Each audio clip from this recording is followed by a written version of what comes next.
ஞானிகளுடைய வார்த்தைகள். உன் செவியை சாய்த்து ஞானிகளுடைய வார்த்தைகளை கேட்டு என் போதகத்தை உன் இருதயத்தில் வை.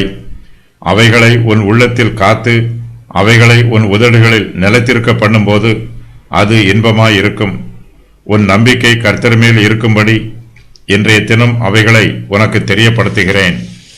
சத்திய வார்த்தைகளின் யதார்த்தத்தை நான் உனக்கு தெரிவிக்கும்படிக்கும் நீ உன்னை அனுப்பினவர்களுக்கு சத்திய வார்த்தைகளை மறுமொழியாக சொல்லும்படிக்கும் ஆலோசனையையும் ஞானத்தையும் பற்றி நான் உனக்கு முக்கியமானவைகளை எழுதவில்லையா? சாலமோன் இந்த வசன பகுதியில் இருந்து தன்னுடைய வார்த்தையின் இலக்கிய நடையை மாற்றுகிறார். நீதிமொழிகள் 10வது அதிகாரத்தில் இருந்து இதுவரையிலும் சாலமோன் பொதுவான சத்தியங்களை உபதேசமாக சொன்னார். நாம் அந்த உபதேசங்களை வாசித்து நமக்கு பிரயோஜனமானவற்றை நம்முடைய ஜீவியத்தில் பயன்படுத்தி கொள்ள வேண்டும். இந்த வசனத்தில் இருந்து 24ஆம் அதிகாரம் வரையிலும் சாலமோனுடைய உபதேசம் அவருடைய குமாரனுக்கோ அல்லது அவருடைய மாணவர்களில் ஒருவருக்கோ அல்லது இந்த வசனங்களை வாசிக்கிற ஒருவருக்கோ அல்லது சாலமோனின் உபதேசத்தை கேட்கிறவர்களுக்கோ விசேஷமாய் சொல்லப்பட்டிருக்கிறது. இந்த நீதிமொழிகள் எல்லாம் ஒரு குறிப்பிட்ட நபருக்கு சொல்லப்பட்டவையாகும். நீதிமொழிகள் புஸ்தகத்தில் சாலமோன் இதுவரையிலும் தன்னுடைய நீதிமொழிகளை ஒவ்வொரு வசனத்திலும் தனித்தனியாக சொன்னார். இப்போதோ ஒரே உபதேசம் ஒன்றுக்கும் மேற்பட்ட வசனங்களில் சொல்லப்பட்டிருக்கிறது. நாம் ஞானிகளுடைய வார்த்தைகளை கவனமாய் கேட்க வேண்டும். அவர்களுடைய வார்த்தைகள் எழுதப்பட்டவையாகவோ அல்லது வாயினால் சொல்லப்பட்டவையாகவோ இருக்கலாம். ஞானிகளின் வார்த்தைகள் மிகவும் முக்கியமானவை. அவை நமக்கு அதிக பிரயோஜனம் உள்ளவை. நாம் ஞானத்திற்கும் தேவனுடைய கிருபைக்கும் முக்கியத்துவம் கொடுக்க வேண்டும். ஞானிகளின் வார்த்தைகளுக்கு நம்முடைய செவியை சாய்க்க வேண்டும். ஞானத்திற்கும் ஞானிகளுடைய வார்த்தைகளுக்கும் தலை வணங்கி அவற்றுக்கு மதிப்பு கொடுக்க வேண்டும். ஞானிகளின் வார்த்தைகளை கேட்டு அவற்றை நாம் தியானித்து பார்க்க வேண்டும். அந்த வார்த்தைகளை விசுவாசத்தோடும் நேசத்தோடும் நம்முடைய இருதயத்தில் வைத்து கொள்ள வேண்டும். உபதேச வார்த்தைகள் நம்முடைய இருதயத்தில் பதியவில்லை என்றால் அவற்றை நம்முடைய செவிகளினால் கேட்டு ஒரு பிரயோஜனமும் இல்லை. நாம் செவிகளினால் கேட்பது நம்முடைய இருதயத்திற்கும் போக வேண்டும். அவற்றை தியானித்து நம்முடைய இருதயத்தில் வைத்து கொள்ள வேண்டும். சாலமோனின் உபதேச வார்த்தைகள் சாதாரண பழமொழிகள் அல்ல. அவை உலக பிரகாரமான உபதேசங்களும் அல்ல. இவையெல்லாம் மிகவும் மேன்மையானவை. சாலமோனின் போதகத்தை நம்முடைய உள்ளத்தில் காத்துக்கொள்ள வேண்டும். அவைகளை நம்முடைய உதடுகளில் நிலைத்திருக்க பண்ண வேண்டும். அப்போது அவை நம்முடைய ஆத்மாவுக்கு இன்பமாயிருக்கும், நம்முடைய ஜீவியத்திற்கு பிரயோஜனம் உள்ளதாயிருக்கும்.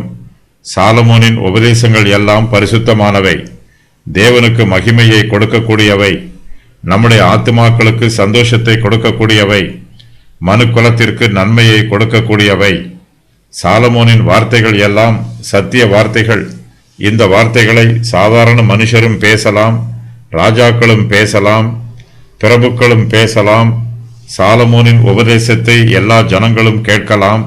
அவற்றின் மூலமாய் எல்லோருக்கும் பிரயோஜனம் உண்டாகும். நம்முடைய நம்பிக்கை கர்த்தர் மேல் இருக்க வேண்டும். இதுவே சாலமோனின் அடிப்படை உபதேசம். சாலமோன் தன்னுடைய உபதேசத்தின் மூலமாய் இந்த சத்தியத்தையே நமக்கு தெரியப்படுத்துகிறார். இதையே நமக்கு தெளிவுபடுத்துகிறார். சாலமோனின் வார்த்தைகள் எளிமையானது, அது தெளிவானது. சாலமோன் தன்னுடைய உபதேசத்தை நமக்கு தெரியப்படுத்துகிறார். நாம் புரிந்து கொள்ள வேண்டும் என்பதற்காக சாலமோன் தன்னுடைய உபதேச வார்த்தைகளை தெளிவுபடுத்துகிறார். அதை எளிமையான வார்த்தைகளினால் விவரிக்கிறார். இவை நமக்காகவே எழுதப்பட்டிருக்கிறது. இது சாலமோனின் பெயரில் நமக்கு நிருபம் போல எழுதப்பட்டிருக்கிறது. நம்முடைய ஜீவியத்தில் வரும் எல்லா சூழ்நிலைகளுக்கும் பிரயோஜனமாய் இருக்கும்படி சாலமோன் தன்னுடைய உபதேசத்தை சொல்லுகிறார்.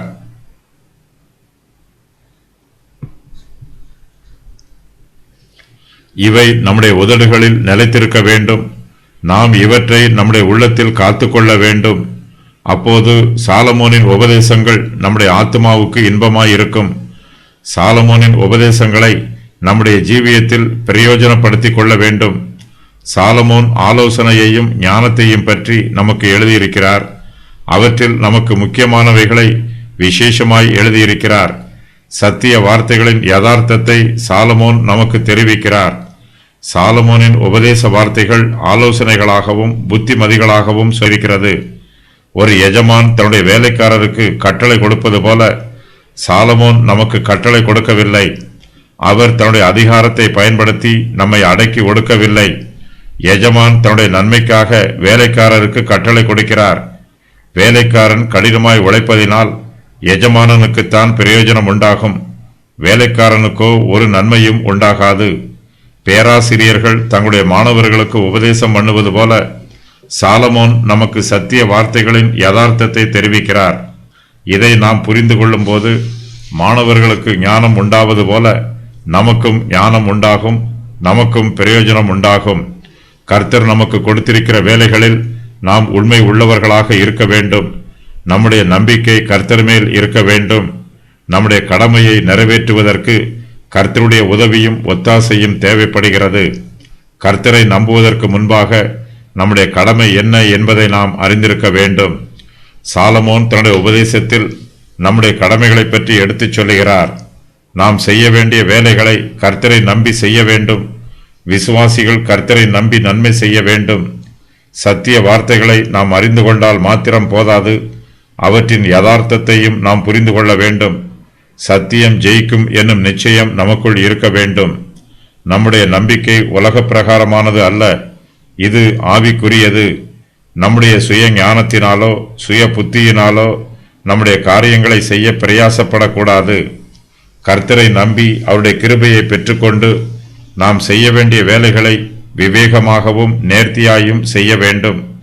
கர்த்தருடைய சித்தமும் அவருடைய விருப்பமும் என்ன என்பது நமக்கு தெரிந்திருக்க வேண்டும். கர்த்தருடைய சித்தம் என்ன என்பது தெரியாமல் அவருடைய சித்தத்தை நம்மால் செய்ய முடியாது. கர்த்தருடைய விருப்பமும் நம்முடைய விருப்பமும் ஒன்றாய் இருக்க வேண்டும்.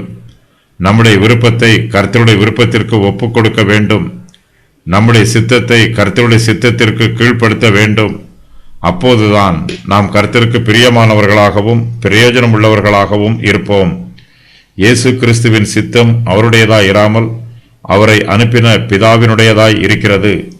கிறிஸ்துவானவர் தம்முடைய சித்தத்தை பற்றி சொல்லும்போது, அவருடைய சித்தத்தின்படி செய்ய மனதுள்ளவன் எவனோ அவன் இந்த உபதேசம் தேவனால் உண்டாயிருக்கிறதோ நான் சுயமாய் பேசுகிறேனோ என்று அறிந்து கொள்ளுவான் என்று சொல்லுகிறார்.